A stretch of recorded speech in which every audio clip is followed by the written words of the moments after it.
கர்த்தருடைய நாமத்திற்கு ஸ்தோத்திரம் உண்டாவதாக. கர்த்தர் என்னையும் ஒரு சாட்சியாக, உயிருள்ள சாட்சியாக வைத்ததற்காக நன்றி செலுத்துகிறேன். நான் இந்த உலகத்திற்கு வருவதற்கு முன்பாகவே என்னுடைய பெற்றோர்கள் நான் வேண்டாம் அப்படின்னு சொல்லிட்டு பார்த்தீங்கன்னா மருத்துவர ஆலோசனையின்படி என்னை அழிப்பதற்காக ஊசி மாத்திரைகள் என்று நிறைய விதங்களில் அவங்க எடுத்துட்டாங்க.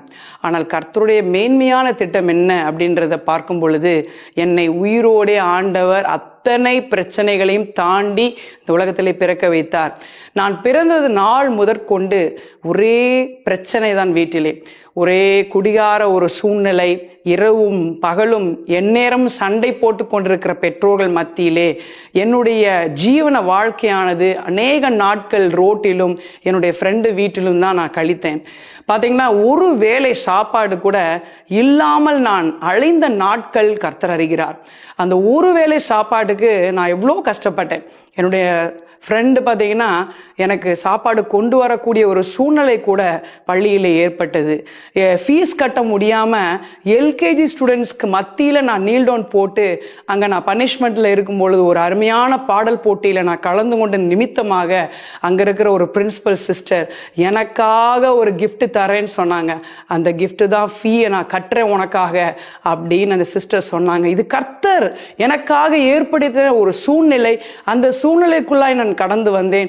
நான் எப்படி படிப்பேன் என்று எனக்கு தெரியாது. 10th வரைக்கும் ஒரே கடன், கந்து வட்டி, எங்களுடைய வீடை கடன்ல இழந்தோம். எவ்வளவோ துன்பங்களுக்கு நேராய் நான் கடந்து சென்றேன். ஆனாலும் கூட கர்த்தர் என்னை கைவிடல. கர்த்தர் என்னை நேசித்தார், என்னை தெரிந்து கொண்டார், அவருடைய ஊழியத்திற்காக என்னை அழைத்தார்.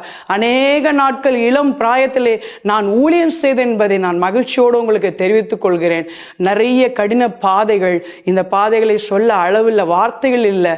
அப்படிப்பட்ட சூழ்நிலையில் இருந்த என்னை ஆண்டவர் மேன்மையான ஒரு இடத்திலே அமர வைத்தார். அதுதான் பாசிபிள் இங்கிலீஷ் அப்படின்ற ஒரு நிறுவனத்தை ஆன்லைன்ல நான் தொடங்கி அநேக நாடுகளுக்கு என்னை எடுத்து சென்று அநேக ஜனங்களுக்கு கர்த்தருடைய வார்த்தையை மட்டுமல்ல, நல்ல ஒரு ஆங்கில ஒரு பயிற்சியையும் கொடுக்கக்கூடிய ஞானத்தையும் திட்டத்தையும் எனக்கு ஆண்டவர் கொடுத்தார். அவருடைய தாளந்துகளும் அவருடைய திறமைகளும் என்னுடைய வாழ்க்கையை மாற்றினது. உங்களையும் ஆண்டவர் மாற்ற விரும்புகிறார். இந்த நாளிலும் கூட, இந்த புது வருடத்திலே 2026 கர்த்தரை நம்புங்க. கர்த்தர் உங்கள் வாழ்க்கையை மாற்ற வல்லமை உள்ளவராய் இருக்கிறார் என்பதை நான் உங்களுக்கு சாட்சியாக சொல்லுகிறேன். நண்பர்களே, சகோதர சகோதரிகளே, கர்த்தரை நீங்கள் பின்பற்றுங்கள், அவருடைய வார்த்தையை பின்பற்றுங்கள். ஆமென்.